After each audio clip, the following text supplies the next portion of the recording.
안녕하세요. 바누투자 커뮤니티 멘토를 맡고 있는 이발 톡톡입니다. 오늘 일단 뭐 시황 분석을 먼저 해보면요. 내일 중요한 이벤트가 있습니다. CES 2018.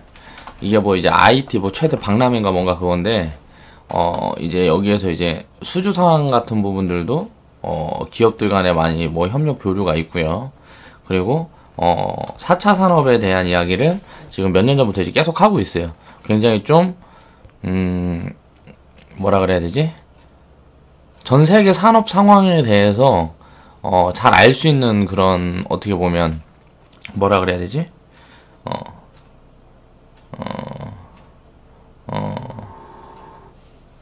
그런 뭐 정보를 가지고 이야기를 하는, 아무튼간 그런 거예요. 그러다 보니까 전 세계에 있는 글로벌 기업들이 여기에 참여해서 홍보도 많이 하고 서로 교류도 맺고, 또 앞으로의 전 세계 산업 방향이 어떻게 흘러갈 건지 그 부분에 대한 이제 힌트도 얻는 그런 이벤트죠. 그렇다 보니까 이제 매년 주목을 받는데, 이게 이제 1월 9일에서 올해 1월 9일, 내일 이제 1월 9일이죠. 1월 10일까지 개최가 됩니다. 그러면 이제 지금 이것 때문에 먼저 부각을 받아가지고 올랐던 섹터가 5G, 자율주행, 그리고 4차 산업, 이 관련된 섹터들이 많이 올라왔단 말이에요. 그러면 이제 단기적으로 이 모멘텀이 소멸이 되면 재료 소멸이 될 수가 있습니다. 그럼 많이 올라왔던 이 섹터들이 어떻게 되겠어요? 밀릴 수 있겠죠. 이제 실적이 사상 최대 실적을 발표하고 삼성전자, SK하이닉스, 제가 그 부분에 이야기를 했던 것처럼 실적이 소멸이 되고 다음 실적이 줄어들거나 뭐가 할 것 같으면 이제 주가가 많이 빠지는, 고점을 잡고 많이 빠지는 것처럼 단기 고점을 잡을 수 있는 그런 모멘텀이에요. 그렇다 보니까 CES 2018 이 수준을 기점으로 해서 지금 시장에 주목받고 있던 섹터들이 빠지게 되면 아무래도 지수 조정이 진행이 되겠죠.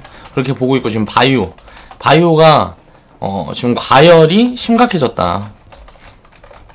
개인적으로 그렇게 생각을 합니다. 그래서 셀트리온 시리즈가, 셀트리온 3인방이 무너지는 흐름이 보이면 바이오 섹터 전체가 박살이 날 겁니다. 그 시점이 1월에서 2월 사이에 올 것 같아요. 당장 내일부터가 될 수도 있다는 거죠. 우리가 이제 단기 포지션을 취했었는데, 후발주로 좀 이제 보긴 했었는데, 지금 오늘 좀 이거 거의 끝났다라는 좀 포지션이 보여서 이제 우리는 바이오 섹터는 한 개도 가지고 있지 않고요.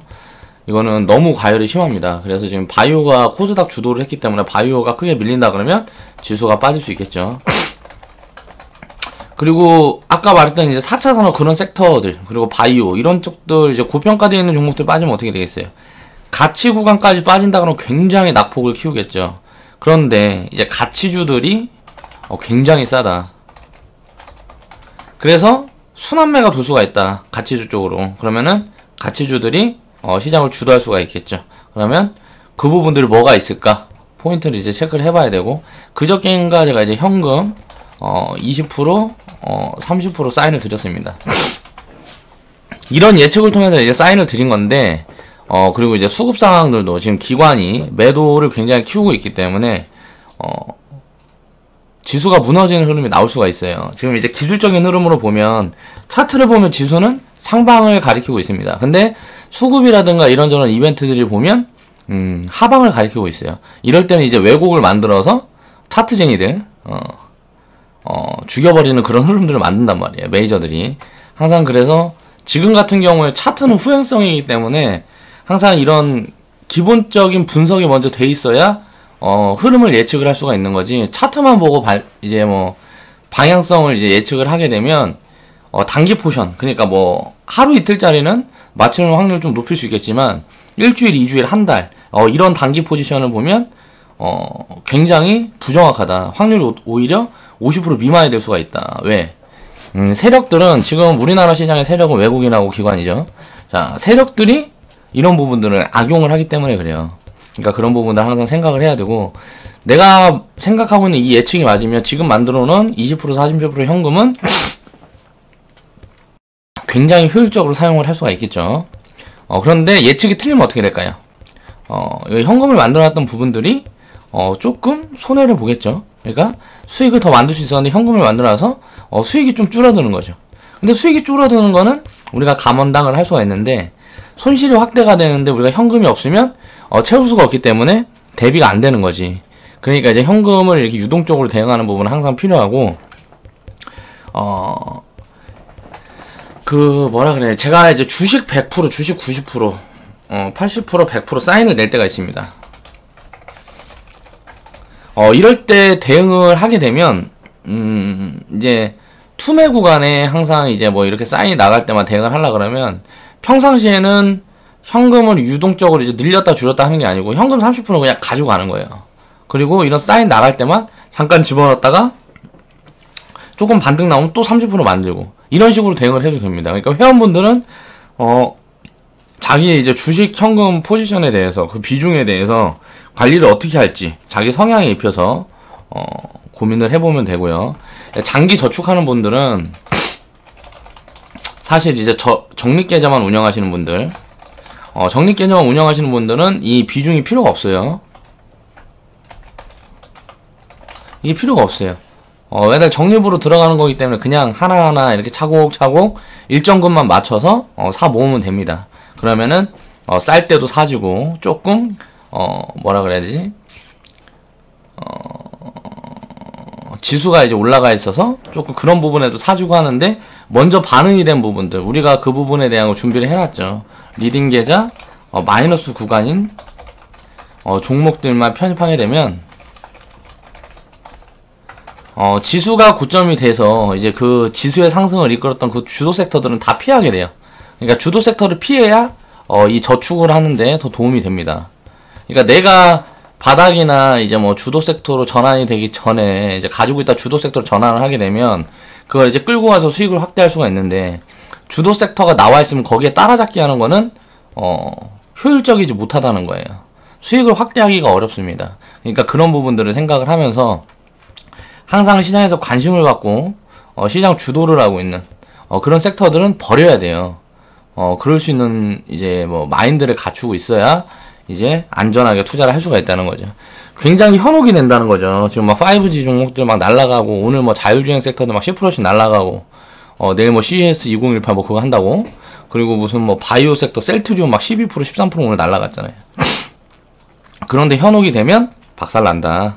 언젠가는 운이 좋아서 이제 뭐 단기 수익은 뭐 만들어낼 수 있겠지만 언젠가는 박살난다.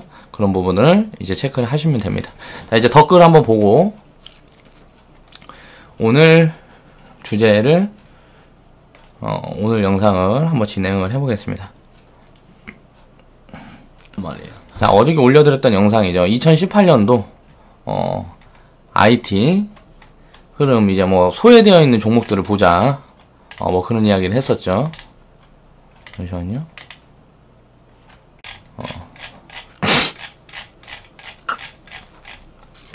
슈라님 감사합니다.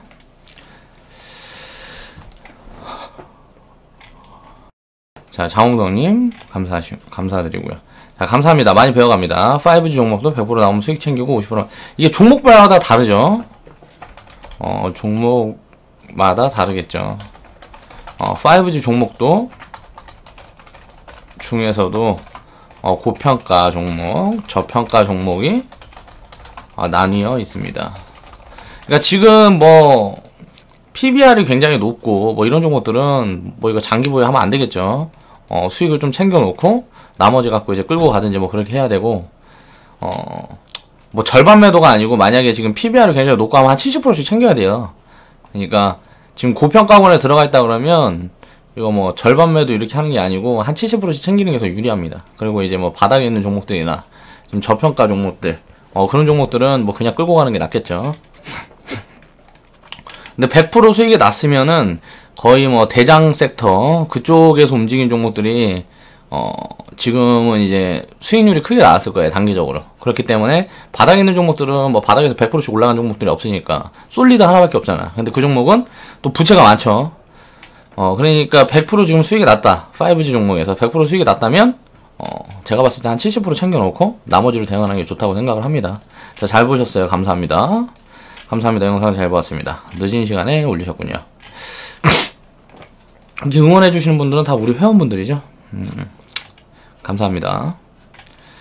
해외에서 근무 중인데 열심히 시청하면서 투자 공부하고 있습니다. 혹시 토요일에 하는 생방은 따로 볼 수 있는지요? 아프리카 TV 들어가시면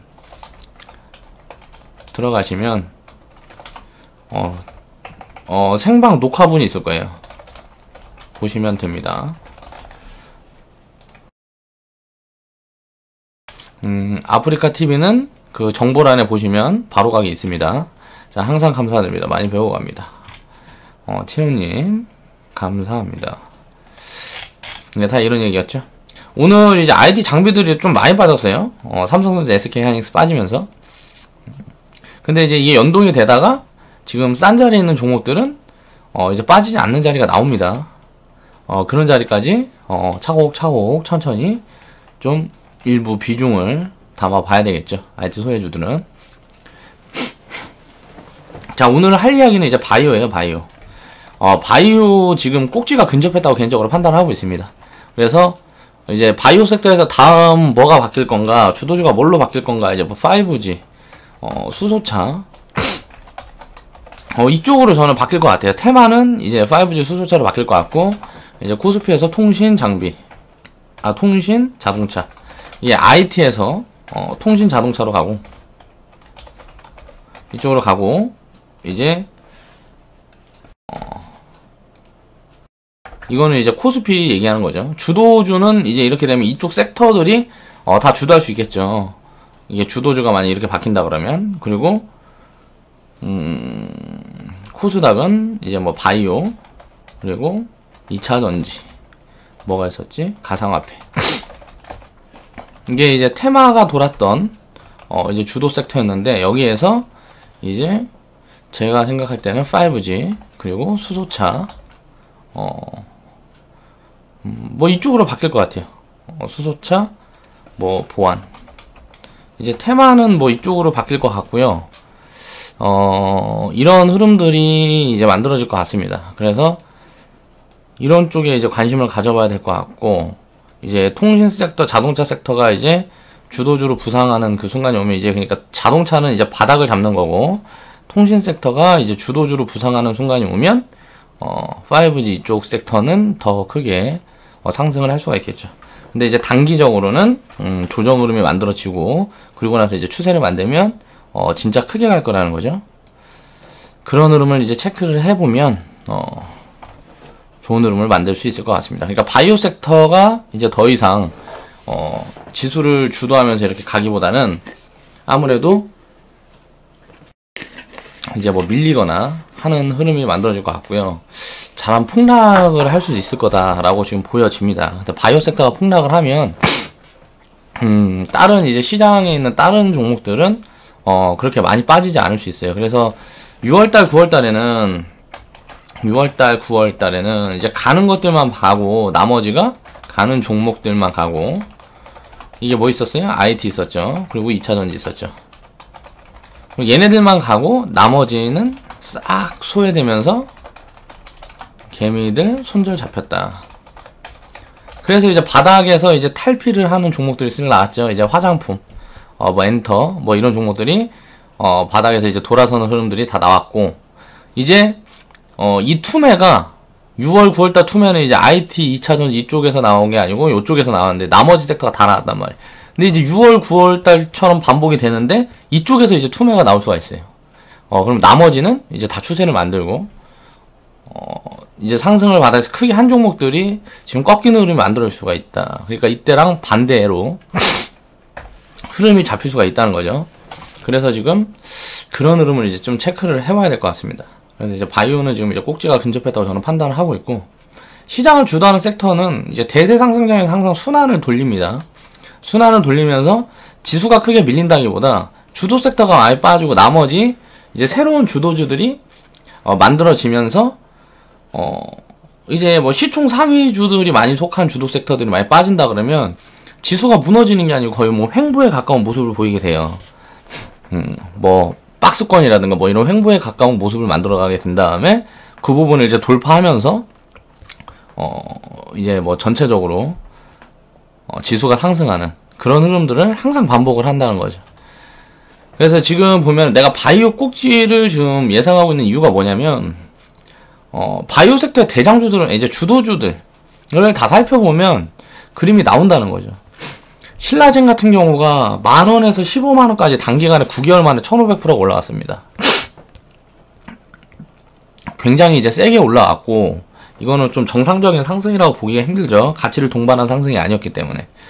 근데 빠지는 구간에 보니까 이제 1개월에 마이너스 50%가 빠졌어요. 단지 이제 뭐 1개월 만에 이제 거의 뭐 1개월에서 2개월 좀 안 되는 그 시간에 마이너스 50%가 빠져서 잠깐 반등이 들어오는 구간인데, 이 빠지는 구간의 최대 주주 임원진, 그러니까 쉽게 말하면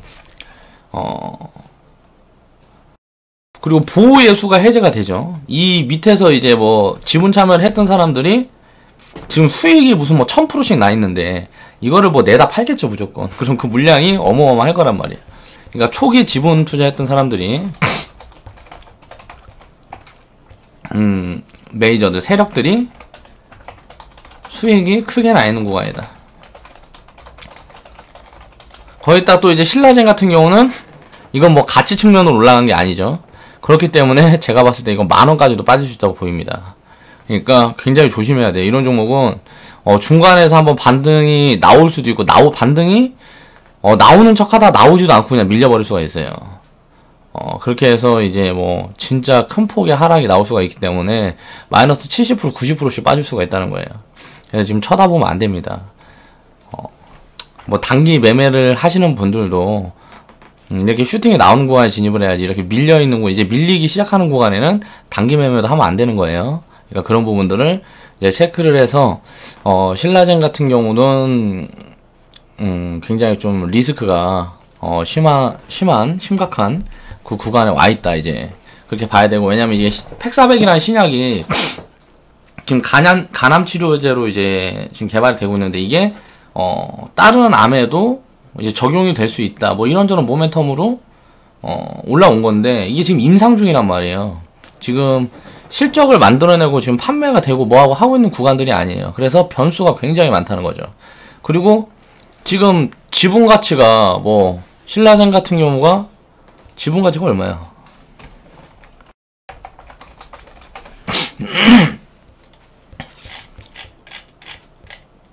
지분 가치가 이제 6조 8천억인데, 이게 지분 가치가 6조 8천억인데, 그게 팩사백이 이게 6조의 가치를 가지는지 7조의 가치를 가지는지, 이건 뭐 누구도 모른다는 거죠. 만약에 간암에서는 또 적용이 되는데 다른 암에서는 적용이 안 될 수도 있는 거고, 간암 부분에서 이게 얼마만큼의 가치를 지니고 있는지, 이 약이 그 부분에 대한 것도 뚜껑을 까봐야 안다는 거예요. 그래서 이거는 불확실성이 굉장히 큰 거기 때문에 지금 구간에 절대 진입을 하면 안 된다는 거죠. 또 너무 많이 올라와 있으니까. 그렇게 해서 봐야 되고, 셀트리온 사이방을 보면 지금 이게 그저껜가 어저껜가 이제 만들어 놓은 건데, 야, 이거는 분석이 불가능합니다. 이거 돈으로 만든 버블이에요. 가치가 쉽게 말하면은 지금 셀트리온 같은 경우도 제가 봤을 때는 5만원까지 빠진다 그래도 이상할 게 없어요. 그러니까 5만원까지 빠진다 그래도 이게 무슨 뭐 왜곡이 아니란 말이에요. 정상적인 가치를 따라가면 이거는 거의 뭐 진짜 뭐 진짜 박살이 날 수가 있습니다. 그래서 어디까지 빠질지 모르는 종목이기 때문에 이런 종목들은 쳐다보면 안 되고, 이제 이게 코스피로 이전 상장을 또 하잖아요. 이제 셀트리온이. 그러면 이제 셀트리온 헬스케어가 어떻게 보면 시총이 가장 큰 종목인데, 이제 코스피로 이전 상장을 하면 또 뭐가 문제냐면, 셀트리온이 지금 시총이 현대차보다 커요. 그러니까 보면은, 보겠습니다.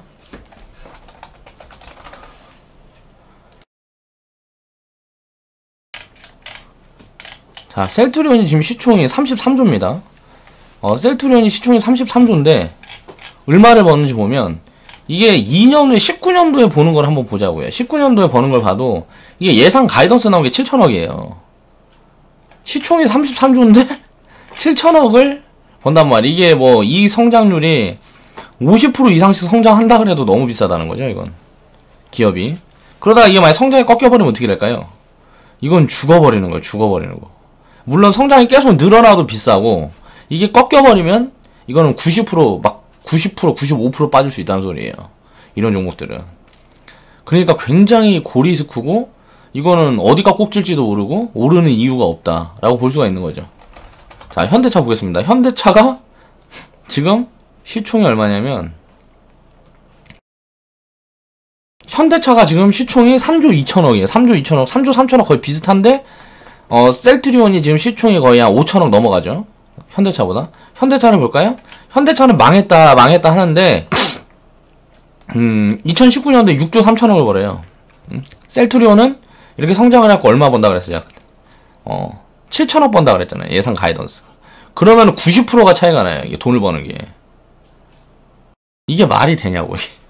그러니까 미친 거지. 셀트리온은 지금 이거는 미친 가격이다. 조만간 이제 개미지옥 될 거다. 라는 겁니다. 지금 셀트리온이 현대차보다, 그러니까 우리가 생각을 해보자고, 상식적으로 생각을 해보자고요.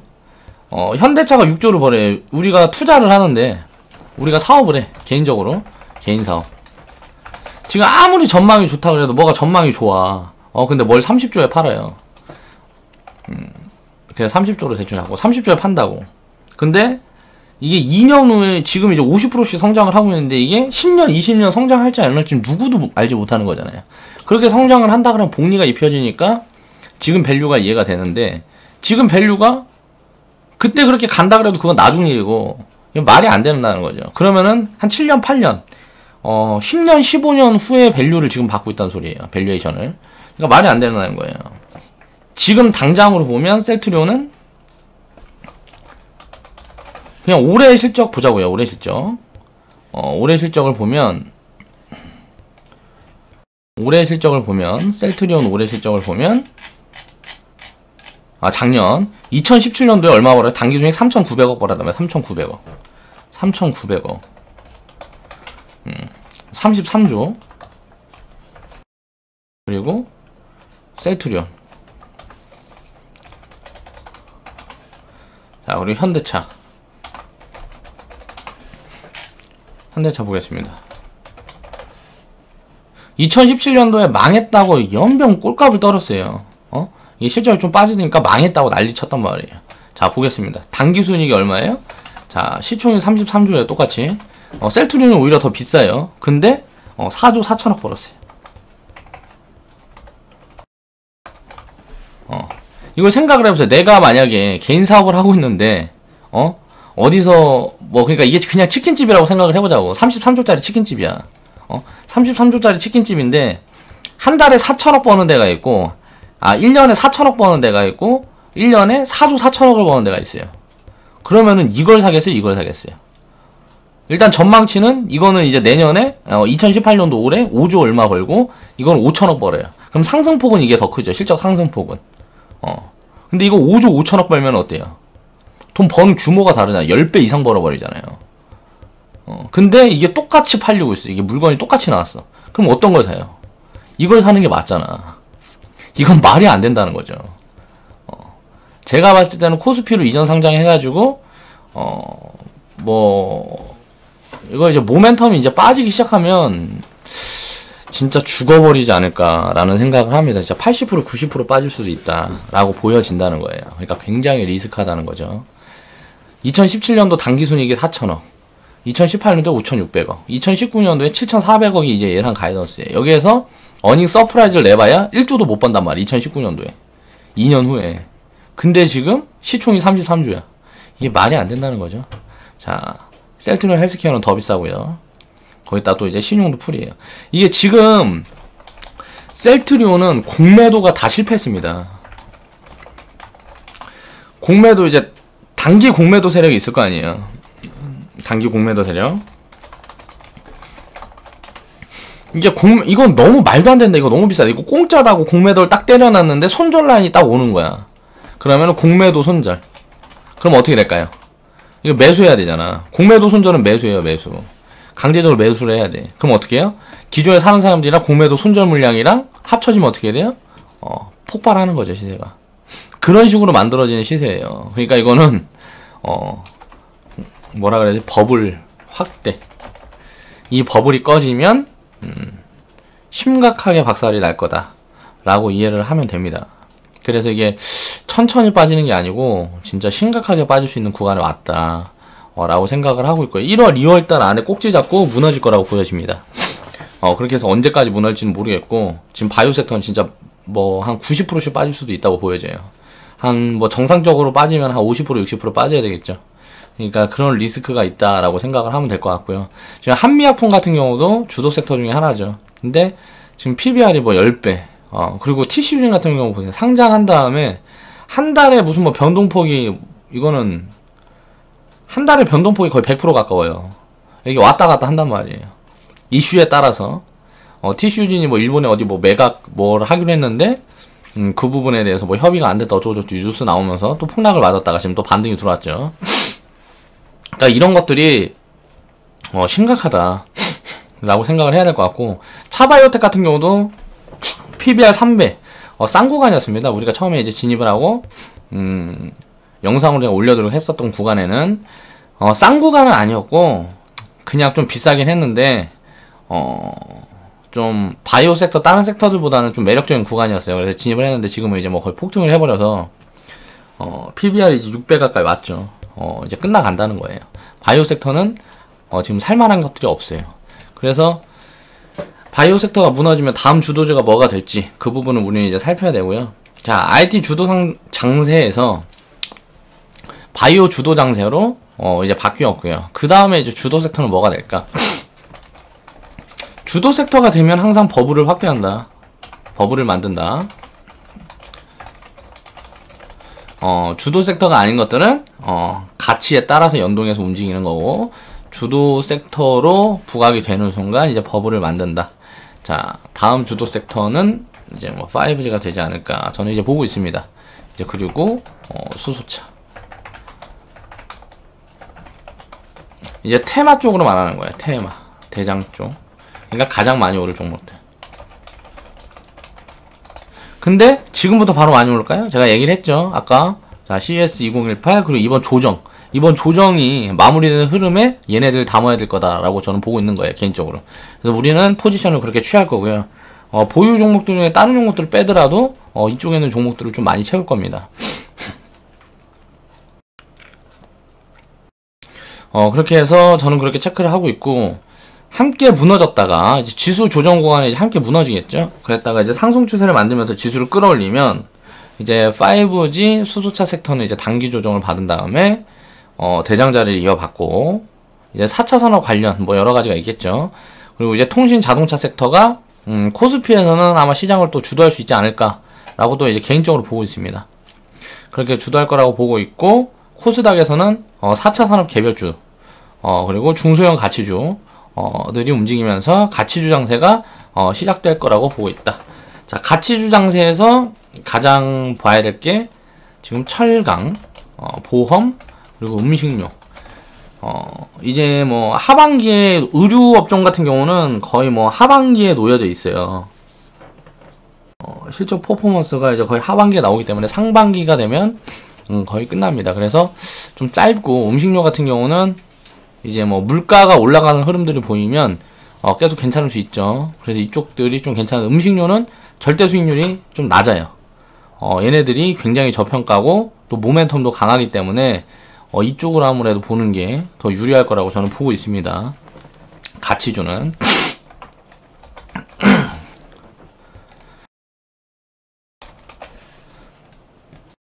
그리고 이제 시장 왜곡을 만들면서 가상화폐 바이오 버블을 만들었죠. 자, 개인 투자자들, 자, 눈먼 돈 잡아놓고 진짜들이 움직이기 시작하는 장세가 이제 기다리고 있다고 보고 있다.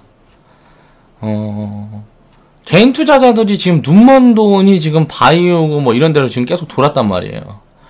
이거는 버블 구간에 다 잡혀있는 돈들이라 잘못하면 이제 죽어버린 돈들이죠.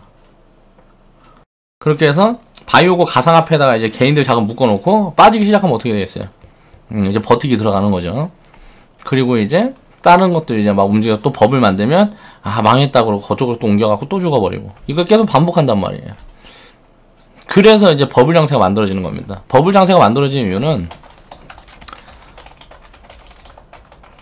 개인 투자자들 때문이에요. 이제 가치적으로 어느 정도 다 반영을 받으면 이제 메이저들은 내다 팔기 시작합니다. 내다 파는데 한꺼번에 내다 파는 게 아니죠. 이만큼 팔았다 조금 샀다 또 더 팔고, 파는 물량이 더 많이 나올 뿐이지 기간적으로 샀다 팔았다를 하는데 파는 물량이 더 많이 나올 뿐이에요. 그리고 개인 투자자는 사는 물량이 더 많이 들어오는 거죠.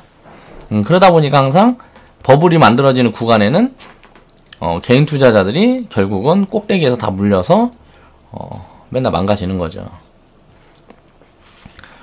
진짜들이 움직일 때는 이제 가치를 동반한 상승이다. 지금 가치를 동반한 상승이 이제 시작되는 그런 장세가 이제 진짜 건전한 장세고, 지금은 이제 4차 산업이라는 모멘텀이 굉장히 강하기 때문에 지수가 버블 장세를 만들 수 있을 거라고 보여집니다. 그래갖고 2018년도, 2020년도 사이에 버블이 확대돼서 금융위기 때 망가지고 이제 가치주 장세가 않을까, 이렇게 생각하는 게 제 시나리오예요. 그래서 버블이 확대되는 이 시점에 움직일 것들, 그건 이제 바이오는 이제 움직였죠. 그 다음 걸 생각을 해보면 이제 뭐 4차 산업, 수소차, 2차 전지도 움직였죠 한번. 그러면 아직 못 움직인 게 그런 것들이 될 거고, 움직인 다음에 또 모멘텀이 그 중에 강한 것들이 이제 치고 나갈 거. 이런 장세가 계속 반복이 될 거예요. 그러니까 더러운 장세. 시장이 지수가 이제 대세 상승장으로 들어가면 그건 사실 굉장히 더러운 장세예요. 그러니까 가치를 동반해서 움직이는 게 아니기 때문에 판단하기가 굉장히 어렵다는 거죠. 그리고 중간에 따라잡을 수도 없는 게, 나중에 되면 버블이 확대한 구간이라 이게 무너지기 시작하면, 언제 무너질지 모르지만 무너지기 시작하면 진짜 박살날 수가 있습니다. 그렇기 때문에, 그러니까 그동안 수익 받던 거 뭐 이런 것들 한꺼번에 다 토해낼 수 있다는 거죠.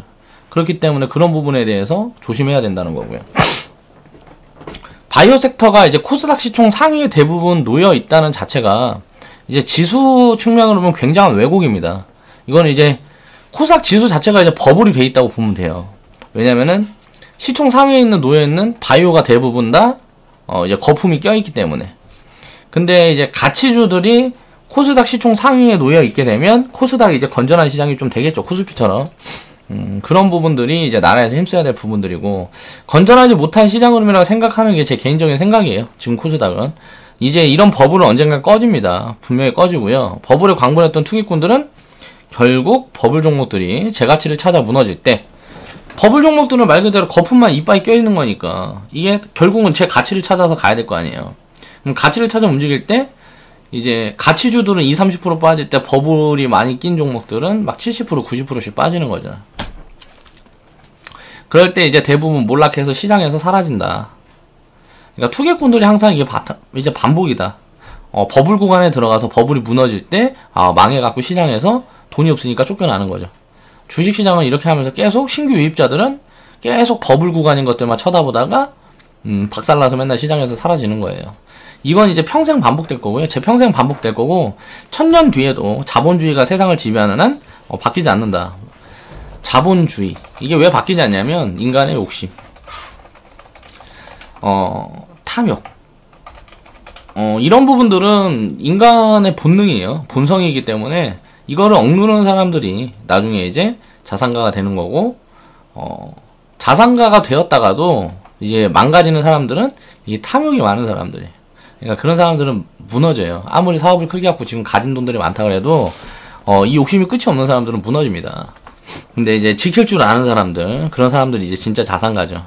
그런 자산가들만 결국은 이제 뭐 계속 살아남게 되는데, 주식시장도 이제 그게 마찬가지라는 거죠. 이 탐욕에 이제 물들어 있는 사람들은 탤런트가 아무리 있고 그런 사람들이라도 결국은 이제 다 망가지게 되고, 그런 부분들이 부족한 사람들은 뭐 여기저기 사기도 당하고 뭐하고 하는 거죠. 그래서 지금 바이오는 일단 주도 섹터들을 보면, 주도주들을 보면 이건 말이 안 된다. 끝나도 진짜 끝났어야 된다. 근데 제대로 끌어올리는 거죠. 그러니까 쉽게 말하면은 공매도가 중간중간 진짜 겁나 들어갔습니다. 셀트리온이고 뭐 셀트리온 헬스케어고 뭐 신라젠 다 공매도가 많이 들어갔다가 공매도 세력들이 다 박살나 버렸어요. 들어갔다가 이제 공매도 세력들이 다 손절 잡고 나가는 거예요. 그러니까 이렇게 버블이 확대가 되는 겁니다. 그러니까 공매도 세력들이라고 항상 성공하는 게 아니다. 공매도 세력들은 이게 보면은 결론적으로는 장기적으로는 다 망해요. 이제 맞는 사람 이제 공매도가 굉장히 좋은 겁니다. 왜 좋은 거냐면은 이게 버블이 있으면 버블을 눌러줄 수 있는 그 주체가 있어야 돼요. 그러니까 그게 이제 공매도 세력이에요. 공매도 세력인데 공매도 세력이 왜 망하냐면은 장기적으로 망하는 이유. 결국은 상승하는 기간이 하락하는 기간보다 많으니까 기니까 자 확률적으로 져 있다는 거죠. 이게 과거에 20년 전 30년 전 보면 지수가 뭐 이제 200포인트 300포인트에서 지금 3000포인트 2000포인트까지 왔잖아요. 그동안 중간에 떨어지고 올라가고 이걸 반복하면서 파동을 반복하면서 왔죠. 근데 그 타이밍을 맞춰서 떨어지는 타이밍을 맞추고 뭐하고 한 사람들은 그때 큰 돈을 벌었다가도 나중에 이제 타이밍이 어긋나고 뭐하고 하면 망하는 거예요. 그러니까 결국은 상승하는 기간이 시장 전체적으로 봤을 때 하락 기간보다 길기 때문에 공매도는 굉장히 불리한 매매예요, 사실. 근데 이거를 이제 기관이나 메이저들이 많이 한다고 이제 오해를 하고 욕을 하는데 개인 투자자들이 가장 유리한 매매를 하고 있는 겁니다. 왜? 주식 투자만 하니까. 이 공매도 같은 경우는 이거는 이제 기술적으로만 대응을 해야 되는 건데 굉장히 불리한 매매라는 거죠. 장기적으로 끌고 가면 끌고 갈수록 불리해요. 그래서 단기 포지션밖에 취할 수가 없습니다. 그래서 예측이 엇나가면 손실도 크게 나오는 거죠. 수익도 크게 나오는 대신에 거기다 또 공매도를 하게 되면 어떻게 돼요? 자, 이자, 수수료 뭐 이런 것도 주잖아요. 확률적으로 져 있는데 그렇기 때문에 주식은 그냥 싼 거, 좋은 거 사서 모으는 그냥 모아서 이제 보유하는 그런 투자자들이 가장 유리한 구조를 가지고 있고 이제 확률적으로 이겨 있다. 주식 매수만 하는 사람들은. 그러니까 이게 확률적으로 이겼는데 개인 투자자들이 맨날 지잖아요. 확률적으로 이겼는데 개인 투자자들이 맨날 진다는 게 왜 그럴까요? 단기 관점이라. 이제 개인 투자자들 전부가 이제 단기 관점이라 맨날 져 있는 거예요. 장기적으로 보면 어디에서 샀던 간에 손해 볼 수가 없습니다. 주식시장을 예를 들어서 우리가 생각을 해보면 10년 전까지만 돌아가 보면 그 10년 전 그러니까 단 한 3년 전까지만 돌아가 보면 3년 전부터 그 뭐 20년, 30년, 40년, 50년, 60년, 100년. 그러니까 우리나라 시장은 그렇게 길지가 않았으니까 다우지수로만 봐도 이제 뭐 다우지수가 100년 됐다 그러면 100년 동안 한 명도 손해 본 사람이 없어요. 쭉 끌고 왔던 사람들은 100년 동안 단 한 명도 손해 본 사람이 없다고요. 가치주들을 투자했을 경우에. 그러니까 주식 투자는 어떻게 해요? 계속 사서 모아서 최대한 가지고 있으면 수익이 확대되는 복리 시스템을 갖고 있는 좋은 투자처라는 거죠. 중간에 파동이 있고 흔들리는 거는 결국은 1, 2년이면 끝난다는 거야. 길어야. 그 1년이 빠지게 되면 다 버티지 못해요. 대부분. 그렇기 때문에 현금 비중과 주식 비중을 운용을 하는 거고 나중에 되면 사실 그런 것도 할 필요가 없어요. 자산이 많아지면. 예를 들어서 우리가 지금 투자 자금이 1억이다. 이거를 천천히 복리를 키우고 해서 투자 자금이 2억이 됐다. 그러면 금계좌에다가 70% 옮겨버리는 거야. 그냥. 아니 뭐 한 40% 옮겨버리는 거야. 40% 옮겨버려. 그럼 이제 1억 2천 되잖아요. 1억 2천이야? 20%, 10%. 10%니까. 1억 2천 되네. 2억인데? 1.2억. 그럼 어때요? 이거 갖고 운영하면. 금에다가 40% 박아놨으면 이거 내 초기 원금이잖아요. 그럼 내가 부담이 있어요? 없어요? 리스크가 없잖아. 그 다음에 이제 수익이 나는 거를 조금씩 금계좌로 이동을 시키는 거죠. 그래서 금계좌가 1억 이상 됐대. 그럼 이제 리스크가 제로잖아. 이게 금이어도 상관없고 예금이어도 상관없는데 예금보다는 금이 효율적이라고 생각을 해서 저는 이제 금에 대한 걸 이제 얘기를 한 거고요. 그렇게 되면 이제 리스크가 없어. 이거를 계속 복리로 키우면서 이걸 이제 금 사놨잖아요. 이게 또 이제 1.2억이 뭐 2, 3억이 됐다. 이제 한 5천에서 한 1억 빼서 땅 사는 거야. 조그만 땅 사나요? 이제 뭐 시골에 농지 같은데. 그러면 이제 또 땅 사놨으니까 또 자금이 좀 줄어 있잖아요. 이런 식으로 리스크 관리를 하면서 이제 자금을 돌려버리면 된다는 거죠. 그러면 처음 더블 만들기 힘들겠죠?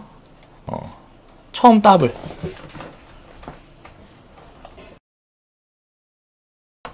처음 더블. 이게 힘들어요. 뭐가 힘들다? 마인드 관리가. 이 처음에 더블만 되면 그 다음부터는 마인드 관리를 하기 위해서 무조건 자금을 쪼개놔야 돼요. 그럼 이제 마음이 편안하잖아. 박살만 안 나면 되니까. 깡통만 안 차면 되잖아. 그럼 난 손해보는 게 불가능해. 우리가 주식을 보유할 때 100% 절반 매도하는 것처럼 이게 이제 적립계좌 시스템이잖아요. 이게 100% 절반 매도하는 건 왜 이거 100% 절반 매도예요? 리스크를 제로화 시키자. 그래서 100% 수익 구간이 되면 절반 매도를 하고 나머지 보유하는 이 원칙을 가지고 있는 거잖아요. 그런데 계좌도 결국은 이 시스템을 입히면 어떻게 돼요? 안전성을 키우고 내 마인드를 다스릴 수 있다는 거죠.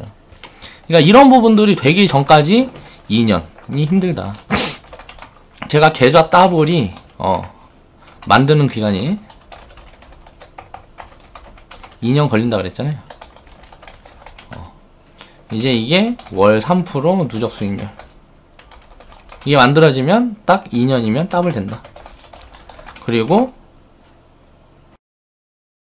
10년이면 20년이면 1000만원이 100억 된다. 자, 월 3%씩 누적 수익을 계속 쌓아서 20년이 지나면 1000만원이 100억이 된다는 거예요. 이게 복리예요. 이게 복리.